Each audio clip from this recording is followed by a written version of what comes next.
Welcome to the Nick Blevins Family Ministry Podcast. Our goal is to help you maximize your church's potential. You'll hear from top leaders in children's, student, and family ministry about the principles and practices they use. Now here's your host, Nick Blevins. What's up, everybody? Welcome to episode 228 of the podcast. We have my friend Tom Bump back on, and we're going to talk about his organization called Restoring Leaders, something new that he started because as a children's pastor for a long time, probably 3 decades, Tom knows what it's like to work in a church, the pressures, how we don't kind of prioritize our own health and development and connection with God and emotional health, spiritual health, physical health, all of that.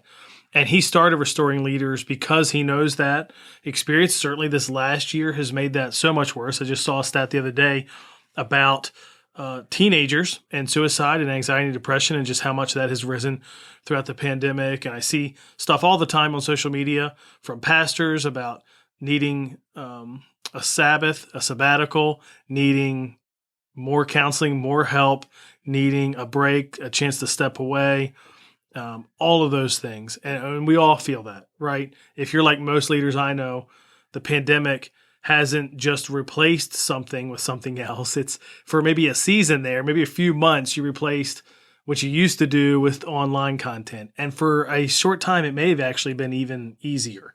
Harder to learn, harder to get going, but you may have been doing less other things, not meeting in person, no events, all this other stuff. But then you're spending that time learning something new or getting online. But it didn't take long before it wasn't either or, it was both and, right? And that doesn't even count what you might be dealing with at home and what the added pressures are from the isolation and the change of life there or loss. So there's just so much that's happened in this past year. But even without pandemic, this is a really important thing. So listen in as Tom and I talk about this, what he's doing with Restoring Leaders and how he could possibly help you. But even if this isn't something you're interested in terms of getting help that way, when we finish the conversation, I've got a few action items steps that you can take regardless of whether or not you engage with Tom and Restoring Leaders or you want to pursue health in your own way. But no matter what, I hope you will take some steps out of here to prioritize your own health. So let's listen in. You can get all the links and notes at nickblevins.com/episode 228. But let's jump into the conversation with Tom about Restoring Leaders. Well, it's great to have my friend Tom Bump back on the podcast. Welcome back, Tom. Hey, it's good to be with you, Nick. Looking forward to this, man. Yeah, you've been on a couple times before, and it's been a while since the last one, and I just keep joking the pandemic makes it feel like twice as long or whatever, but a lot has changed even before pandemic. Last time you were on, we were talking about your move to Ohio and work with the church there and all that. So kind of give us an update on where things are now. Oh, wow. Yeah, it's been an amazing journey. I think I now know the story of Jonah a whole lot better. I know a lot of leaders would never probably admit this publicly, but I'm an open book. Is that I really did kind of go through a Jonah experience, and I knew a couple of years ago that God was calling me into doing more coaching and working alongside of leaders than just being full-time in a church. But that, of course, going into like a self-employed world and into ministry world and try to run alongside the church and coaching, it's still relatively new in children's ministry and even in student ministry. And so a lot of people are like, why would I pay to have somebody coach me? And I can go to a conference or I can read a book or whatever.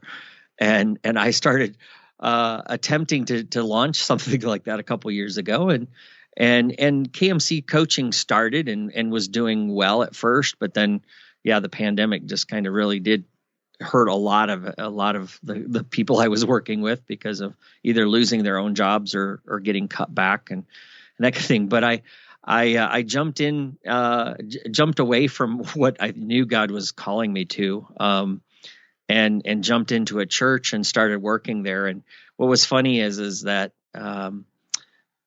while I thought it might be my dream job, it turned out that it wasn't. And I think that's when God started to show me that I had been running just like Jonah.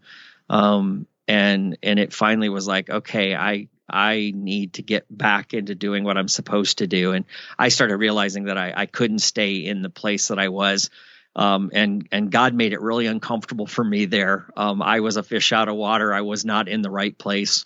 The whole strategy philosophy changed in a dramatic way, and it was just kind of like the fish spitting Jonah out. I got spit out, and at that moment, I'm just like, okay, God, I'm all in. I'm gonna dive into this whole coaching ministry, and I had no idea what else God had for me, and we'll talk more about that in a minute. But yeah, it's been an amazing journey of walking with some leaders and helping them grow in their leadership and their ministry models and strategies and stuff. And I love doing that. It's life-giving to me. I'm a learner. I soak up and listen to as many podcasts, yours and others, and I'm always grabbing onto other leaders and asking questions. And so it's been a cool, the last couple of years have been a faith stretcher for me. God's really taught me about provision, and that I'm not to be the provider, but He is. And that was a big aha moment that you'd think, as much as we teach about trusting God, it wouldn't be such an aha moment, but it was, to realize that I had to let go of the so-called American dream to just let God be the one that would open up doors for me to speak and to write and to create and then to coach. And God's been taking care of me and my family in ways that I definitely can't explain. And some of that is you have started another kind of, I don't know, aspect of coaching with restoring leaders. So KMC coach, kids ministry coaching, you're helping children's ministry leaders and lead that way. But then restoring leaders is more about restoring your soul, avoiding burnout, our own, mental health and emotional health and all of that, which certainly pandemic has only made that worse. And I want to talk about that too, but give us kind of the overview of restoring leaders. But then I want to have you talk about your own journey there. Yeah. Times in your ministry where you probably needed some restoring, but I'm guessing probably didn't take the time for it. And then I know you talked with a number of people since you've been talking about this that have needed that too. You've piloted some things. So tell us, kind of give us the banner overview of restoring leaders, and then let's talk about your own experience. Yeah. Well, the whole thing, and it's an amazing story because this was not something I was looking for. It wasn't something that I was like, oh, hey, I'm gonna start this new ministry, especially in a pandemic. But I really sensed that God was leading me this direction, and we will talk more about my story because it really did. It really is the bedrock of why I'm doing what I'm doing. But it was interesting because I was seeking God for what I was supposed to be doing. Like I said, the pandemic hit. A lot of coaching clients, it just kind of dried up, and people were having spending freezes and all that kind of stuff. And so I wasn't adding very many clients at the time. And so I started having these days where I called them shut up and listen. Were just times for me to come down into my basement office and to sit before the Lord and be quiet. Sometimes I would put on some instrumental music. Sometimes I wouldn't. But I mainly just would have my Bible, and I had a journal, and I would just sit quietly and say, okay, God, I'm here, and I'm not going to talk, which is hard for me because I love talking. I have that gift. I'm never short for words. Podcast. Yeah. We have a podcast. I'm never short for words for anywhere. But I just had to realize, that I needed to just sit quiet, and I started asking God to show me what next. What am I supposed to be doing in this season? Because I'm sitting here, I don't have a full-time job, except for the coaching, and I was like, all right, God, I'm feeling useless, and I just need to sense a direction. And He started showing me that there were a lot of leaders that are hurting. I just kept getting pastor the pastors, there's hurting shepherds out there, help them. And I'm like, okay, God, I don't know what this looks like. And I knew what I wanted to do.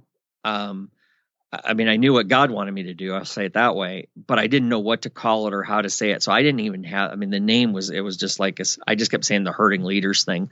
And I just kept telling my wife, I just feel this sense that I need to be helping hurting leaders. And I said, but I don't know what to call it. Well, it just so happens that I fell asleep watching a game. I don't know what I was watching. But I woke up in the middle of the night and I had this word in my head.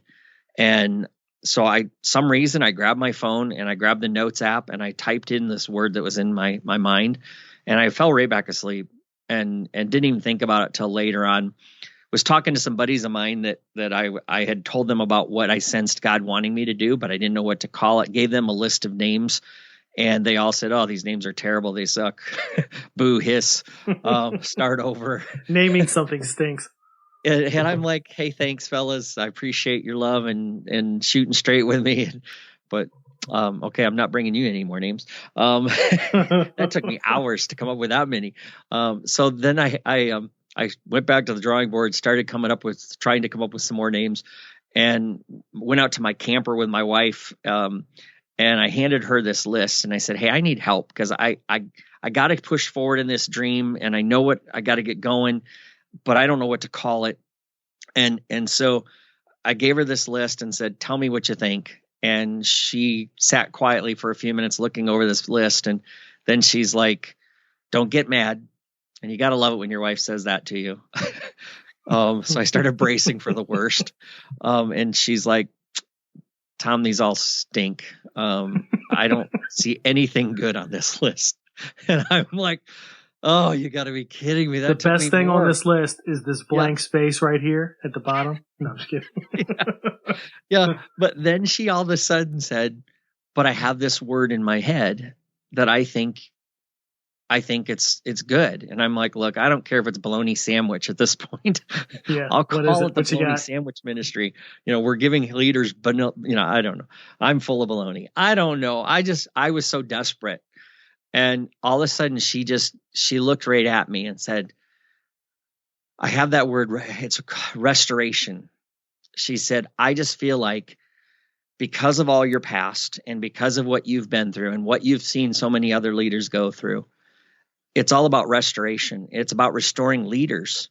She said, "God took you through a restoration process." She said, "When I saw you at your worst, and I didn't even know if you were going to make it through it, I watched God restore you."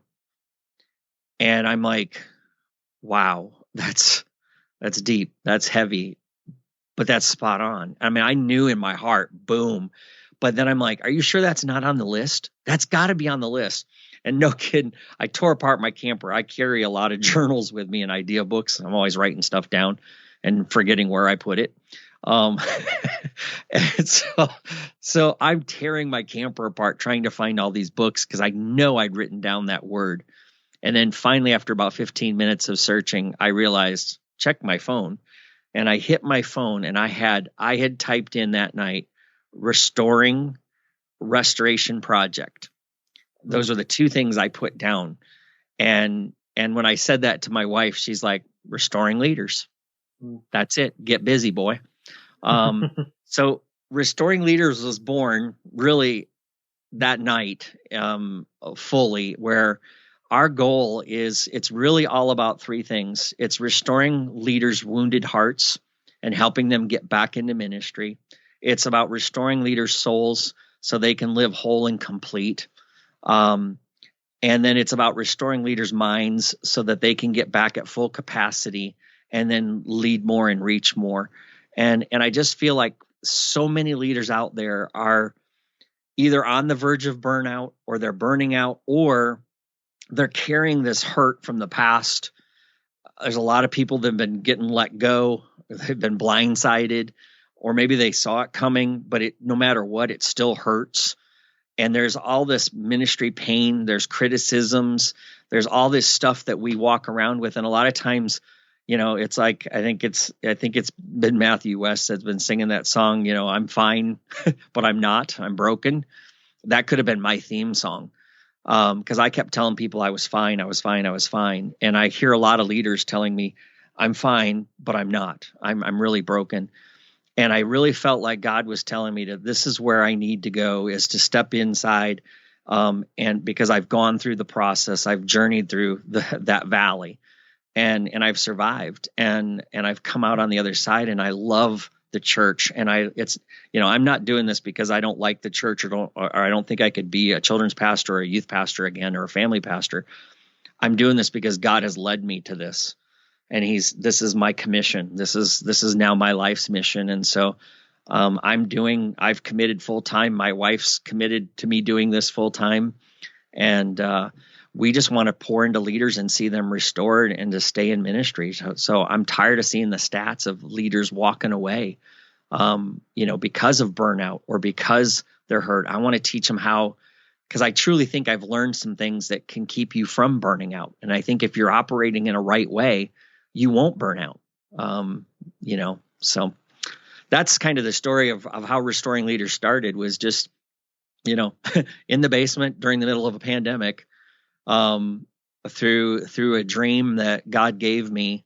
And he got, how much more confirmation does one need when God wakes me up in the middle of the night, gives me a name, and then gives it to my wife, and neither one of us had talked about, she understood what I was doing, but not fully. So it was just kind of like, okay, I get it, God, I'm on fire now. And I've never seen something more clear in my life. Well, and even beyond the name, when you talked just then about needing to feel restored or burnt out, or like the idea of being on empty, or all of these things, I think there's people listening. Like, if we just said, "Hey, raise your hand if you felt that," get a lot of hands. Yeah. Raise your hand if you're feeling that right now. A lot of hands. You know what I mean? There's just, think about in our whole country and in the whole world where mental health is, because of even pandemic, obviously making that worse. Yep. And, a lot of people, there's a lot of conversation around that study that showed the Gallup poll that they do about, ask the same questions every year, mm-hmm. and about mental health. And the only category of people that said their mental health was better than last year was weekly church attenders, which that was all the pastors obviously latched onto that. But and it's not a surprise though, right? Like, if we're anchored right in the right ways, but just in so many, all the other categories declined. And that doesn't even count all the other things that have gotten worse. Tell me about, obviously a lot of this is born out of your experience. You've been there. You've been in a place where you felt burnt out and running on empty and all of that.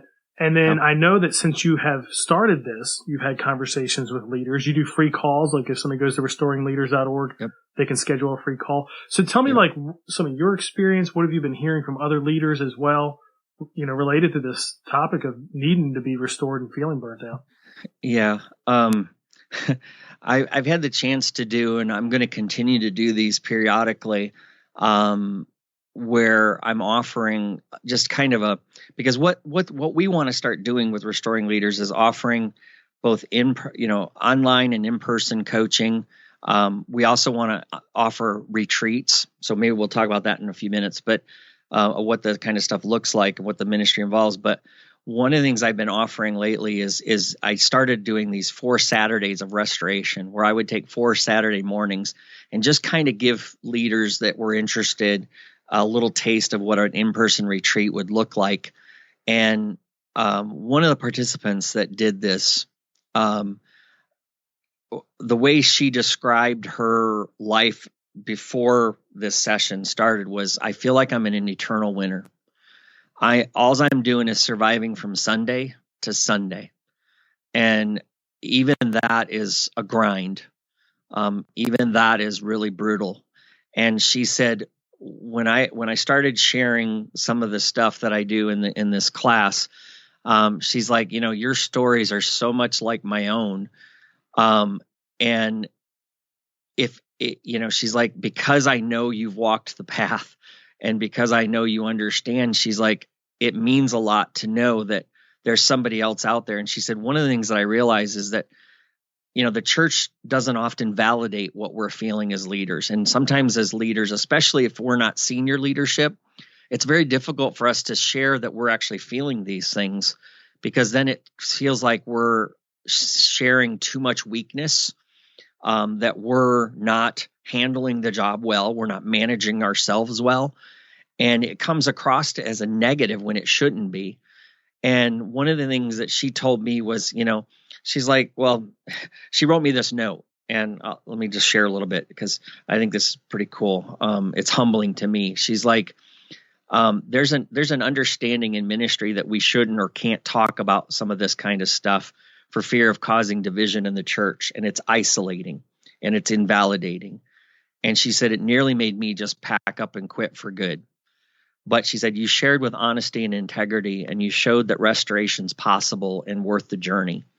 And even though I don't look totally forward to going all through the work that's ahead of me, I'm hopeful for the first time in the future, and I'm starting to dream again. Man, Nick, that got me when I read this, because I knew what she had described herself before with, I'm in an eternal winter.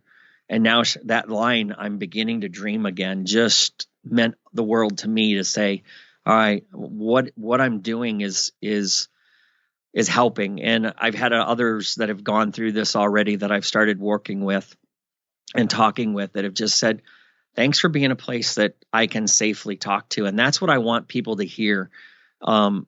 Because I feel like there's a lot of us, and I was one of those where I was like, when I was hurting so bad and I was hiding it, I didn't know where I could turn to. I searched the internet for places and ministries that I could talk to, and everybody wanted thousands and thousands of dollars.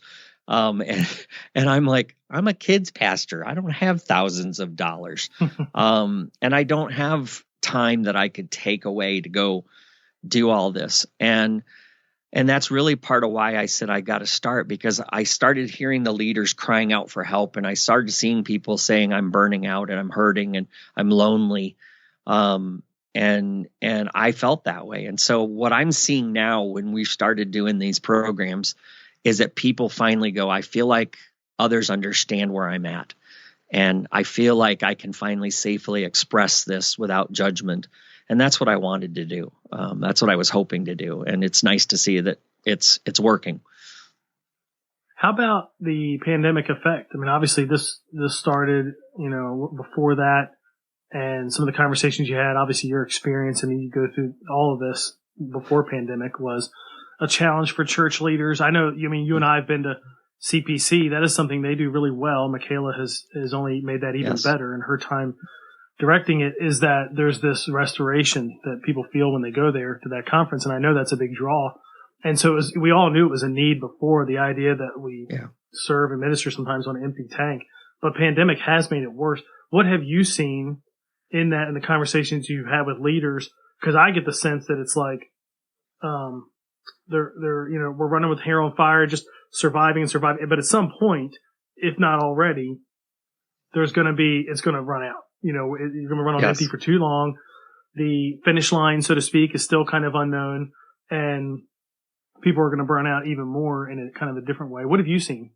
Oh man. Well, yeah, all of that and more.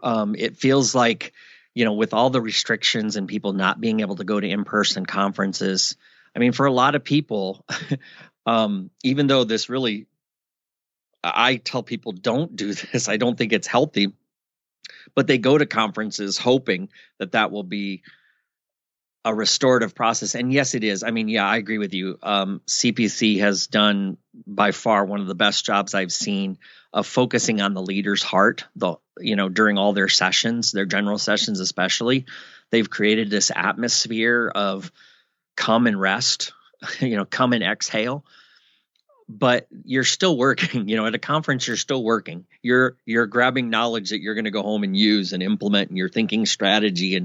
And so I see all of that, and I see all that the leaders are currently having to wrestle with. Physical presence. How do I get people back engaged? How do I get people to engage at all? How do I do digital media? Now it's how do I do phygital media, physical and digital at the same time? And I sense this sense of leaders are just overwhelmed. They are running on fumes. They haven't been able to take vacations. They've been locked up in their houses. And I feel like, there's almost like it's a ticking time bomb. And I mean, I have seen different research about senior pastors even, but nobody's talking about their staff and how stressful a senior pastor has it, trying to decide, do we open, do we not open? And then when you make that decision, you've got walls of criticism on both sides attacking you for the decision you made or didn't make. And the staff feels that too. The staff's trying to figure out, am I even useful anymore?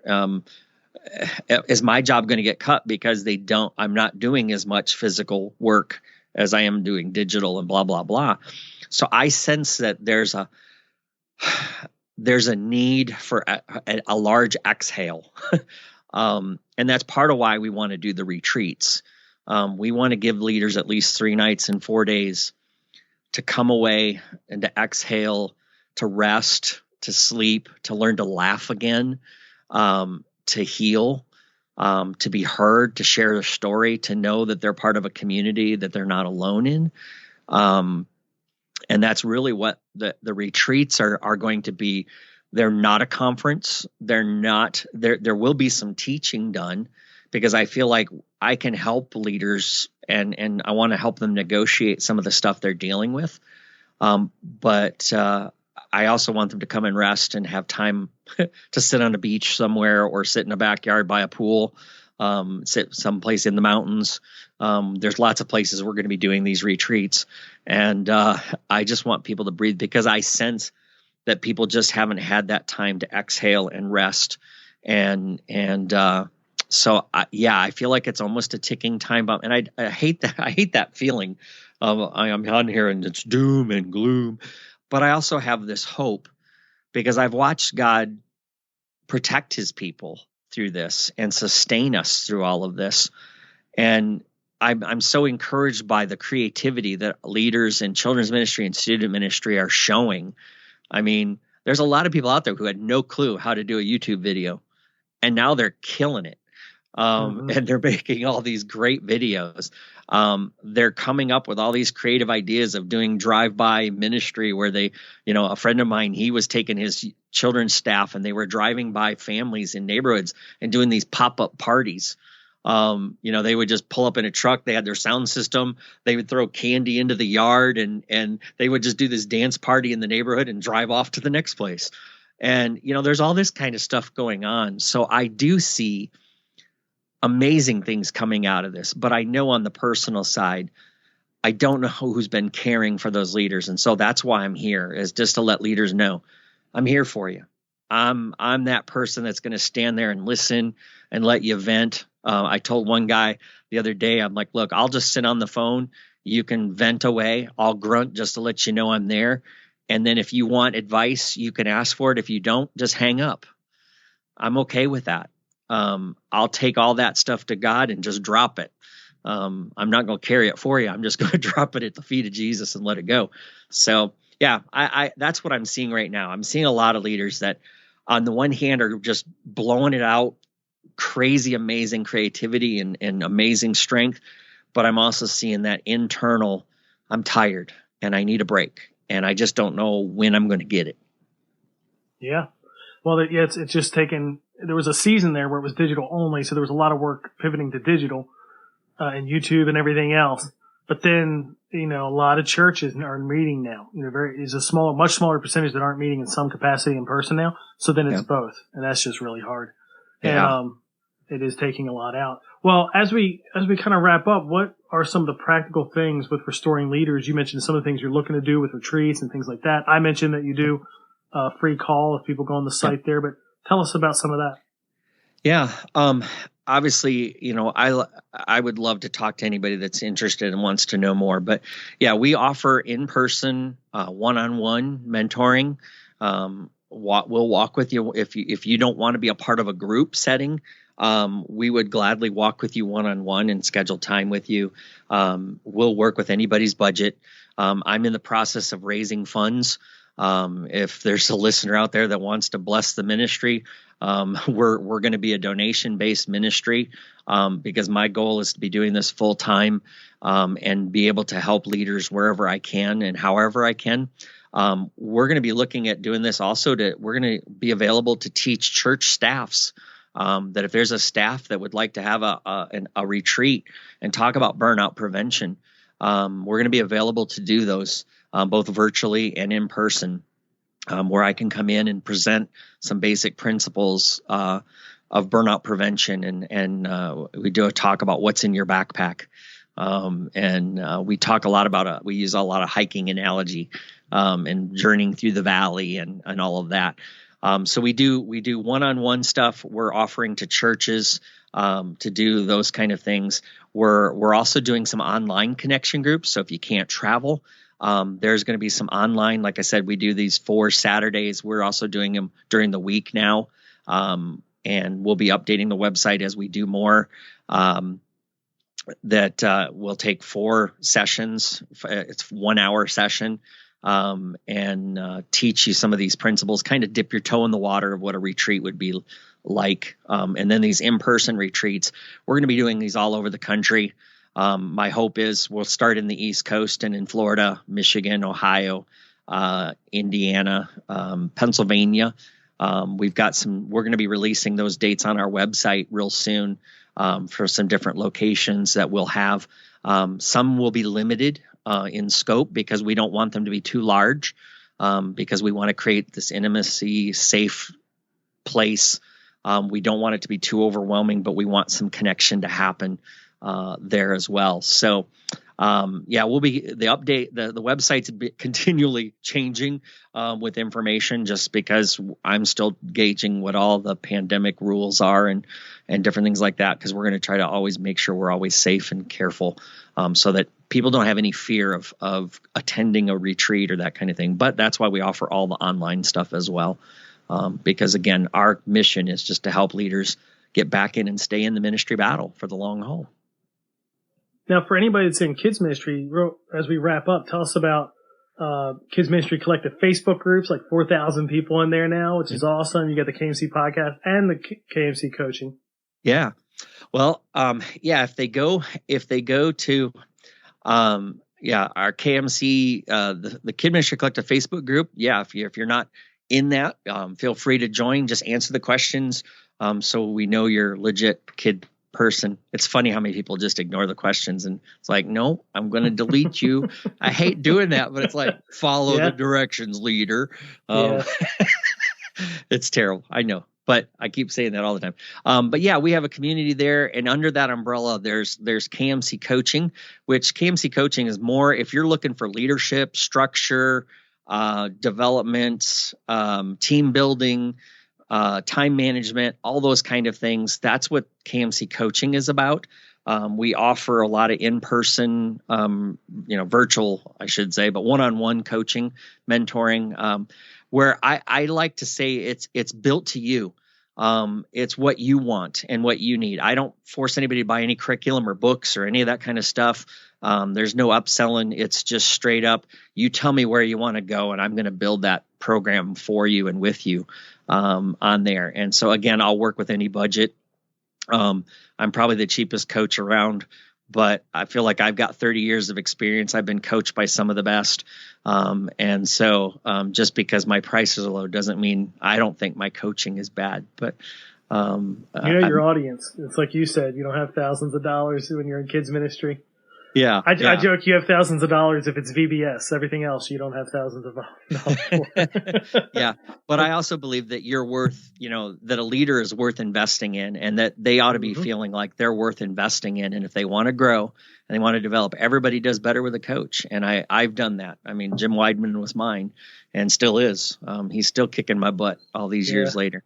And I love it. So, and then the podcast, they can find our podcast about any platform they want to. But the Kid Ministry Collective, and we try to drop episodes every Monday and have a blast doing it. So, you can go to kmccoach.net if you're looking at coaching, restoringleaders.org for restoring leaders. Or if you can't find any of those, just go to tombump.com and you'll hit my landing page. There's information. I do parent coaching. I speak, do camps, volunteer trainings, a little bit of everything. Jack of all trades, master of none. Like a true kids pastor, right? Yes. That's what a kids pastor is. Well, I love what you're doing with restoring leaders. It is really needed. It was Will Vanderbloemen on Carrie Newhoff's podcast. He talked about he thinks 2021 will be the year of turnover. And he's talking across the board, but certainly with senior leaders as well. And you're right, though, a lot of time, and there are a number of options out there for senior leaders for this kind of thing. And there's a number of options out there for what I would call like a different kind of restoration. Maybe it's from addiction or something, some kind of sin battle you're in or whatever. Yeah. And there isn't enough of this right here, like soul restoration, and then certainly in kids' world, student world, other aspects of ministry. And even when there is, enough of us don't take part in it. So I'm glad you're doing that, and I'm excited for what's ahead. So thanks for taking time to come back on the podcast, and I'm sure we'll do it again soon. Yeah, thanks, Nick. I appreciate you letting me share with your audience. I really do hope that if I can be of service, I just would love to journey with you. I've been there, done that, and I've learned from it, and I hope I can just share it with other people. So thanks a lot, man. I appreciate you. I really enjoyed having Tom back on the podcast again. I really think he's found a niche here. He serves leaders in different ways through coaching and all of that kind of stuff. But man, is this needed? Do we need something like this? Do we need multiple things like this so that those of us who serve in church ministry can have options for getting healthy, for prioritizing our own health and rest and all of that? So here are a few action items. One is obviously to check out restoringleaders.org. Another one would be to take a real Sabbath every week. And maybe it's just the action item is start with one. What's one day when you can fully disconnect here soon and have rest, have real rest. And then the third one is similar. It's something that I've probably shared on here before. It's probably been a long time, but Vince Antonucci, a pastor and an author, is someone that our church is connected to, and he's spoken to our church a number of times. And one of the things he told our staff years ago that was very helpful for him in his own health as a pastor and his connection with God and all of that, reading his Bible and praying, really, really important. I mean, we talked about this with Keith on the podcast last week. Reading your Bible is one of the biggest indicators of a growing faith. But Vince would tell you that one of the best practices he has for kind of refilling his tank isn't actually any of those things. It's taking a soul day once a month. And a soul day is just a day to focus on your own soul, to connect with God through reading the Bible, prayer, worship music, nature, silence, solitude, like whatever works for you. It's not that it is all of those things. It might just be one of those things. It might be four of those things. But just taking a whole day to do that. Now, we've done that as a staff sometimes where it's a half day, 4 hours. Even that is really good. I've done that a lot. But if you could take a whole day, it's hard, especially if you're a personality like mine where, you disconnect and you're focused on something like that. Maybe it's silence, maybe it's prayer, maybe it's reading your Bible. And after a certain amount of time, maybe it's 15 minutes or 30 minutes, and you're like, okay, what? You know what I mean? Maybe your personality is not like that. You're used to practicing silence and solitude, and that would be easier for you. Although if that's the case, you may not need the soul day as much because maybe you already have that rhythm. So if you're like me, that soul day, doing that one action item, and you could talk to whoever leads you, your staff, you might be able to do that on work time. I know it's a completely unproductive day, so to speak, but as we talked about in this interview, and as you already know, that prioritizing that, your own soul, far better than the productivity, so to speak, that you could make in one day. So I'd encourage you to do that. You can get all the links and notes at nickblevins.com/episode 228. Make sure you subscribe so you don't miss any of the episodes. We have Trisha Peach coming on to talk about kids ministry. We're going to talk about volunteers. We have a new resource bundle from Ministry Boost that's coming out next week. So I want to let you know about that. You'll be able to get that for, I think, 25% of the normal cost, 75% off. So that'll be a really good deal just for a couple weeks. So make sure you subscribe so you don't miss that. And I'll catch you in the next episode of the Family Ministry Podcast. Thanks for listening to the Nick Blevins Family Ministry Podcast. We hope this helps you maximize your church's potential. We would love to hear stories of how you apply what you've learned. You can do that by leaving a comment on iTunes or in the show notes at nickblevins.com.